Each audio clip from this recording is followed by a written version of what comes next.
There's a special kind of stomach drop that happens when money collides with people you care about. A friend invites you on a weekend away you can't afford right now. A sibling asks to borrow just a little until payday.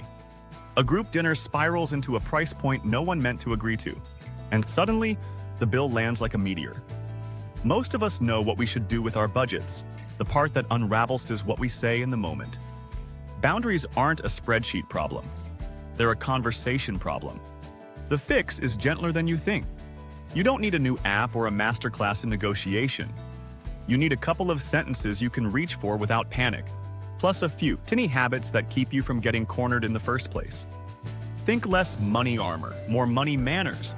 Clear, kind, and repeatable. Start with a principle that calms everything else. You're allowed to take a beat. People get into expensive trouble when they feel forced to answer immediately. Build a pause into your life. When an invite or request shows up, try a line like, "Sounds fun. Let me check my week and get back to you by tomorrow." No one reasonable is offended by that sentence. In that small window, you can glance at your upcoming bills, peek at your calendar, and decide with clarity instead of heat. Half the magic of boundaries is timing. When you do say no, say it without a TED Talk. A boundary doesn't require a 5-paragraph essay. Short and honest beats long and wobbly. "I'm on a tighter budget this month, so I'm going to sit this one out, but I'd love to catch the next round," is more powerful than a tangle of excuses about dogs and car trouble. If you want to keep the connection warm, offer a lighter alternative. "Brunch is a pass for me right now. Walk and coffee this weekend?" That little pivot protects your wallet and the friendship at the same time. Group dinners are their own financial weather system. The vibe is celebratory until the bill arrives and everyone remembers they ordered differently. You can steer the night before it gets awkward. Early on, mention, "I'm keeping it simple tonight, planning to pay for just my order." If someone suggests splitting evenly anyway, smile and repeat, "I'm going to stick with separate checks, thanks." You don't need permission, you set a norm. And if the server looks overwhelmed, you can still protect yourself by tracking what you ordered and adding tax and tip when you throw in your share. That quiet math is cheaper than resentment. Lending money to friends or family is where feelings and finance merge into fog. A clean rule helps. Only lend an amount you could emotionally handle never seeing again, and phrase it like a gift or a plan, nothing mushy in between. "I can help with 200 as a gift" is clear. Or, "I can do 100 now and 100 next month if we set a date" is clear. What sparks drama is lending until whenever for an amount you can't really spare, then living in silent hope that the other person reads your mind. If you want it repaid, write it down, just a few lines in a text. Amount, date, and the sense that you care about them. Clarity reads as respect, not mistrust. Sometimes you're not the lender, you're the one who needs help. Asking is hard and vague makes it harder. You can remove the awkwardness by being specific and temporary. "I'm in a squeeze between contracts. Could you spot me grocery money this week? I'll pay you back on the 15th. Happy to send a calendar invite so I don't miss it." People like helping when they can see the edges of the favor. You're offering edges. Money boundaries aren't just about other people, they're about future you. The easiest way to avoid overcommitting is to keep your yes money separate from your bill money. When fun has its own lane, whatever you call it, joy fund, play money, pocket money, you stop negotiating with your rent every time a plan pops up. You're not saying, "I can't." You're saying, "I don't use bill money for this, but I'll see if my fun budget can cover it." That's a very different feeling in the body. Work is another arena where small scripts pay off. If a manager invites you to an offsite that expects you to cover flights and meals, you can keep it friendly and firm. "I'm excited to participate. Can you confirm travel and meals are reimbursable? If not, I'll join virtually." For raises and rate increases, you don't need a speech. You need receipts. A line like, "In the last 6 months, I shipped X, saved Y, and took Z off your plate. I'd like to adjust my rate to reflect that," is boundary and advocacy rolled into one sentence. If they can't move on salary, ask for a benefit that lowers your personal costs. Remote days, learning stipends, better equipment, so you're not forced into lifestyle inflation just to make work feel worth it. Holidays can bulldoze budgets with good intentions. The fix is to set the guardrail out loud before the season heats up. Can we keep gifts simple this year? Experiences or a low cap? I'd rather see you than stress shop.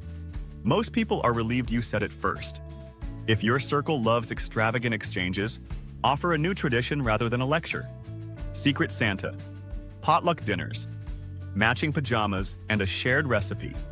Money boundaries stick when they feel like invitations, not restrictions. Parents and adult kids hit boundary turbulence because love and obligation blur. If you're the parent, the kindest gift is structure. We're happy to help with tuition and books this term. Rent is on you starting in June. We believe in you.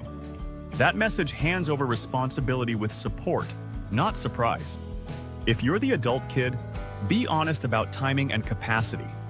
I can't cover the full expense, but I can help with the phone bill for the next 2 months while we figure out the larger plan. Anchoring aid to a time frame stops everyone from drifting into an arrangement no one meant to promise. Vendors and subscriptions aren't people you love, but they benefit from your silence.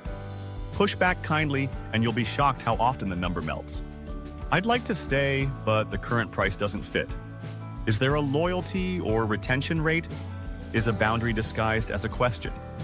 If they won't budge, cancel without drama. Companies design friction to outlast your patience. Your new boundary is a timer. If you can't fix it in 5 minutes, you're allowed to walk. Boundaries also need a reset ritual. Pick one day each month to run the tape. Where did I say yes that I didn't mean, and where did I say no that I'm proud of? This isn't self-judgment. It's pattern spotting. If the same situation keeps tripping you, last-minute invites, group tabs, a family member who texts emergency too freely, you can pre-write a sentence for next time and save it in your notes. You're not improvising anymore. You're reading your own cue card. The most underrated tool of all is the graceful downgrade. Maybe you don't want to ditch the plan. You just want a cheaper version. Try, I'm in for drinks, but I'll skip dinner. Or, I'll join for the day, not the whole weekend. Or, I'd love to celebrate. Can we make it potluck? Downgrades save friendships and bank accounts because they protect the connection while adjusting the cost. Most people will meet you there. They were probably hoping someone else would say it. If you share money with a partner, boundaries become choreography. The dance is smoother when you agree on 2 or 3 phrases in advance. Over our agreed amount, we check with each other first. We don't lend from the joint account. Personal fun money is truly personal. That's not micromanagement, that's guardrails you built together. The fights often disappear when the rules aren't invented on the spot. There's a quiet fear under all of this that saying no will cost you closeness. The truth is the opposite. People trust you more when your yes means something, when it's anchored to reality, not to a frantic desire to keep everyone happy. Boundaries aren't walls. They're doors with hinges. They let the right things in and keep the wrong things from wrecking the living room. So write a few lines tonight. Put them in your phone where your thumbs can find them while your heart is racing. Practice in a mirror if that helps. Let me check and get back to you. I'm sitting this one out, but I'm free for a walk Saturday. I can help with this amount and I'll send a quick note so we both have it. I'm excited to join. Can you confirm it's reimbursed? These aren't magic words. They're tiny life preservers. They keep your money decisions afloat long enough for your better judgment to climb in the boat. And when you do say yes, because you will, and you should, say it the way you want to live. On purpose, without apology, fully present. That's the heart of a money boundary. Not smaller joy, just cleaner joy, minus the dread that waits on the other side of a bill you didn't mean to sign.